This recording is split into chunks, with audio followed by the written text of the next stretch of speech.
হ্যাঁ ক ভাই। আরে না, কামে যাবো না, ভালো লাগতেছে না।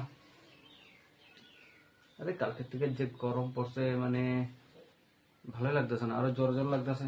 যাবো না, দেখি কালকে বসে যাবো। কি হয়েছে? হুম, কি হয়েছে? খেতে পাইছে? হুম, মাংস খাইবা?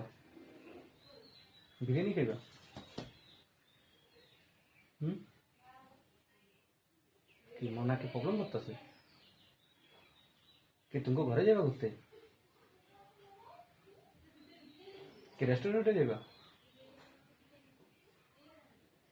কি হয়েছে? আরে বাবা রে। আরে না, আমি দেখতেছিলাম এখন যেমনি কি ধরো আমি একটা রিলস দেখছি, ঠিক আছে, যে বিয়ার 1-1.5 বছর হয়ে গেলে মানে কি ধরো মানে নতুন নতুন বউয়ের প্রতি ভাব থাকে, ঠিক আছে। এগুলো আমি দেখতেছিলাম যে এখন আমরা তো 1-1.5 বছরের উপরে হয়েছে, তো দেখতেছিলাম যে তুমি এবার এখন অব্দি ভয় পাও কিনা। আর কতকাল কান্দাবি রে।